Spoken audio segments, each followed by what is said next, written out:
দেখবে প্রায় অনেক মানুষই কিন্তু চায় নিজেকে একটা প্রভাবশালী মানুষ গড়ে তুলতে, সমাজের চোখে সে একটা প্রভাবশালী মানুষ হয়ে উঠুক, প্রত্যেকটা মানুষ তাকে সম্মান করুক, তার কথা মানুক, তার আশেপাশের লোক সবাই তাকে মেনে চলুক, তাই না?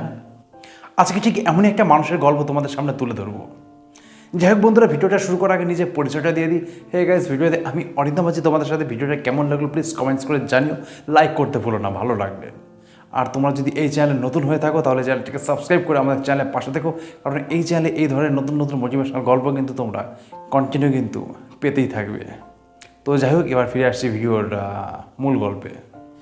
এক ব্যক্তি সে সবসময় চাইতো যে নিজেকে খুব প্রভাবশালী একটা মানুষ গড়ে তুলতে। সে সবসময় চাইতো যে আশেপাশে থাকা যত মানুষ আছে সে সমস্ত মানুষ তাকে সম্মান করবে, তাকে রেসপেক্ট করবে, তার কথা মেনে চলবে। কিন্তু যত দিন যাচ্ছে ধীরে ধীরে সে দেখতে পাচ্ছে যে আশেপাশের মানুষ তাকে মানা তো দূরের কথা, উল্টো তার অপোজিটটা হচ্ছে।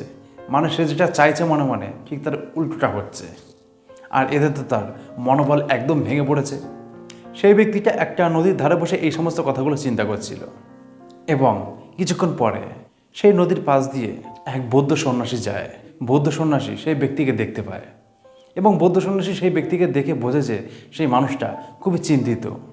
তার চোখ মুখের ভাব দেখে বোঝা যাচ্ছে যে সে কোনো কিছু নিয়ে ভীষণ চিন্তায় পড়ে গেছে এবং তার সমাধানের পথ খুঁজে পাচ্ছে না।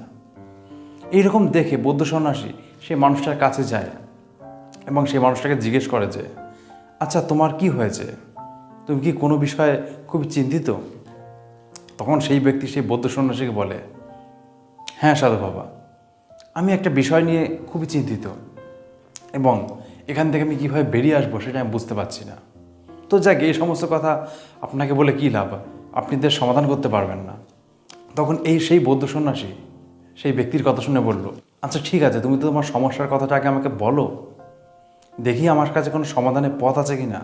এই কথা বলার পরে সেই ব্যক্তিটা তখন বৌদ্ধ সন্ন্যাসীকে বলল ঘটনাটা, যে আমি নিজেকে এমন একটা মানুষ গড়ে তুলতে চাই, এমন একটা মানুষ হিসাবে নিজেকে গড়ে তুলতে চাই যাতে আমার আশেপাশের সমস্ত মানুষ আমাকে দেখে সম্মান করুক, আমার কথা মানুক।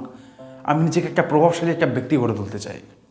কিন্তু ধীরে ধীরে আমার অবস্থা এমন হয়ে যাচ্ছে যে আশেপাশের লোক কেউ আমাকে মানে না, কেউ আমাকে সম্মান করে না। তা এটা কেন হচ্ছে? আমি নিজেকে বদলাতে চাই, কিন্তু আমার পক্ষে মনে হচ্ছে নিজেকে বদলানো সম্ভব হবে না। এই কথা শুনে সেই সাধু বাবা বলে যে, তুমি তোমার সমস্যার কথা আমাকে বলে খুব ভালোই করলে। দেখো, প্রত্যেকটা মানুষই কিন্তু এমনই কিন্তু চায়, কিন্তু সবাই নিজেকে এমনভাবে গড়ে তুলতে পারে না।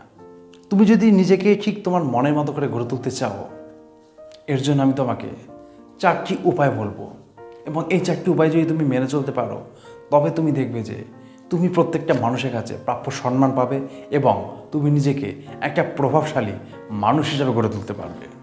তখন সেই ব্যক্তি সেই সাধু বাবাকে বলে, আচ্ছা বলুন তাহলে কি 4টি উপায়, আমি অবশ্যই সেটা মেনে চলার চেষ্টা করব। যে তখন সাধু বাবা বলে যে, আচ্ছা শোনো, 1 নম্বর উপায়, যে কোনো কাজ শুরু করার আগে সেটা সম্পর্কে, সেই কাজটার ফলাফল সম্পর্কে কিন্তু তোমার ভালোভাবে জ্ঞান থাকা উচিত।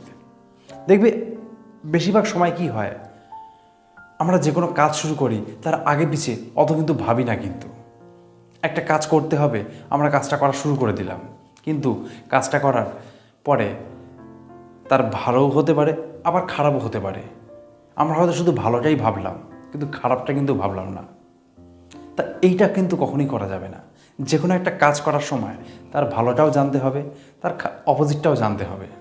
কারণ যে কোনো একটা কাজের মাঝখানে যদি তোমার সাথে খারাপ কিছু হওয়া শুরু করে দিল, তখন তুমি যদি সেই সিচুয়েশনের সাথে মানসিকভাবে প্রস্তুত না থাকো, তাহলে তোমার মনোবল কিন্তু একদমই কিন্তু ভেঙে যেতে পারে। কিন্তু তখন তুমি মানসিক দিক দিয়ে ভেঙে যাবে, এবং তুমি তোমার কর্মের জায়গা থেকে পিছিয়ে চলে আসবে, আর তুমি তখন নিজের কাজে নিজে হার মেনে যাবে। কিন্তু যে কোনো পরিস্থিতিতেই তুমি যদি নিজেকে মানিয়ে নিতে পারো, মেন্টালিভাবে হোক, যে কোনোভাবে নিজেকে আগের থেকে যদি প্রস্তুত রাখো, তাহলে দেখবে তোমার সেই কাজে সাকসেস পাওয়া অনেকটাই কিন্তু সুবিধাজনক হয়ে উঠবে। আর আশেপাশের মানুষ কিন্তু এইরকম মানুষকেই বেশি প্রাধান্য দেয়, বেশি সম্মান দেয়। আর এটা একটা প্রভাবশালী একটা মানুষের কিন্তু পরিচয়। এরপর 2 নম্বর পয়েন্ট যেটা বললো সেই সাধু বাবা, যে কোনো কাউকে কোনো কথা দিয়ে কথাটা রাখার চেষ্টা করা। আমাদের আশেপাশে বেশিরভাগ মানুষের ক্ষেত্রে কি হয়, কাউকে কোনো কথা দেওয়ার বেলা তো দিয়ে দেওয়া হয়ে গেল, কিন্তু সেই কথাটা পরে রাখতে পারবে কি পারবে না সেটা সম্পর্কে কিন্তু কেউ খুব একটা কথাটা ভাবে না। কাউকে কোনো একটা কথা বলা দরকার বলে দিলাম, কিন্তু পরে সেই কথাটা তো রাখতেই পারলাম না। দেখবে তুমি যদি কাউকে কোনো কথা দাও, তুমি যদি সেই মানুষটার কথা রাখতে না পারো, তখন দেখবে সেই মানুষটার সামনে তোমার দাম কিন্তু, তোমার ভ্যালু কিন্তু অটোমেটিক কমে যাবে। এই ধরনের মানুষদের কিন্তু আশেপাশের মানুষরা কিন্তু কেউ অতটা সম্মান দেয় না, অতটা পছন্দ করে না। কিন্তু একটা সম্মানীয় ব্যক্তি, একটা প্রভাবশালী মানুষ কিন্তু তার দেওয়া কথা কিন্তু সবসময় রাখার চেষ্টা করে। আর এই সমস্ত মানুষদেরই কিন্তু আশেপাশের মানুষ সবথেকে বেশি পছন্দ করে। তাই তুমিও নিজেকে এমনভাবে তৈরি করার চেষ্টা করো। এরপর সেই সাধু বাবা 3 নম্বর যে পয়েন্টটা সেই ব্যক্তিকে বলল সেটা হলো নিজের জীবনের দরকারি কাজগুলো সবার আগে করা। দেখবি আমরা বেশিরভাগ মানুষই কিন্তু অতটা সময়ের মূল্য দিতে কিন্তু বুঝি না। আমরা দিনে বেশিরভাগ সময়টাই কিন্তু আলতু ফালতু কাজ করে কিন্তু কাটিয়ে দিই, এবং নিজের জীবনের জন্য যেই সময়টা প্রয়োজন, নিজের জীবনের যে মূল্যবান কাজের জন্য যে সময়টা প্রয়োজন, সেই সময়টাকে আমরা সঠিকভাবে ইউটিলাইজ করতে পারি না। আর এই জন্য আমাদের জীবনের সঠিক লক্ষ্যে আমরা পৌঁছে যেতে পারি না। দেখবে যে সমস্ত মানুষরা তাদের নিজেদের কাজকর্ম সম্পর্কে খুব সিরিয়াস, তারা দেখবে দিনে বেশিরভাগ সময়টা তার সবথেকে বেশি দরকারি যে কাজটা, সেই কাজটার পেছনে সময় ব্যয় করে, এবং এর ফলে কি নিজের জীবনে সামনের দিকে এগিয়ে যেতে অনেকটা ইজি হয়ে যায়। আর এই সমস্ত মানুষদের কিন্তু আমাদের আশেপাশের মানুষ কিন্তু সবথেকে বেশি কিন্তু গুরুত্ব দেয়। তাই তুমি যদি নিজেকে একটা গুরুত্বপূর্ণ মানুষ হিসাবে তৈরি করতে চাও, তোমাকেও কিন্তু ঠিক এমনটাই কিন্তু হতে হবে। এরপর সেই সাধু বাবা যে 4 নম্বর পয়েন্টটা সেই ব্যক্তিকে বলল সেটা হলো যে কোনো কাজে নিজের লাভের সাথে সাথে অন্যের লাভের কথাও ভাবা। দেখবে আমরা বেশিরভাগ মানুষই কিন্তু সবসময় নিজের লাভের কথা কিন্তু ভাবি যে কোনো কাজ করতে গিয়ে, যে আমার নিজের আকারটা কীভাবে আমি গুছিয়ে নেব, আমার কিভাবে লাভ হবে, অন্যের যা হোক, অন্যকে যে কোনোভাবে ক্ষতিগ্রস্ত করে নিজের আকারটা গুছিয়ে নেওয়া। এইরকম মানুষকে কিন্তু আশেপাশের মানুষ কিন্তু অতটা কেউ পছন্দ করে না।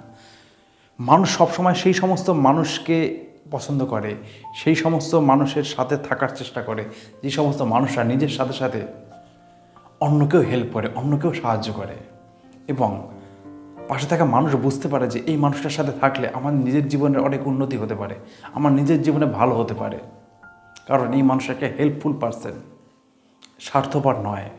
তাই যদি নিজের আশেপাশের মানুষের কাছ থেকে তুমি যদি একটা গুরুত্বপূর্ণ ব্যক্তি হতে চাও বা তাদের সবার কাছ থেকে একটা সম্মান পেতে চাও, তাহলে শুধু নিজের লাভের কথা ভেবো না, তোমার আশেপাশের মানুষের তাদের লাভের কথা, তাদের উপকারের কথা ভাবো। তবে দেখবে সেই সমস্ত মানুষদের কাছে তুমি একটা গুরুত্বপূর্ণ মানুষ হয়ে উঠবে, একটা প্রভাবশালী মানুষ হয়ে উঠবে।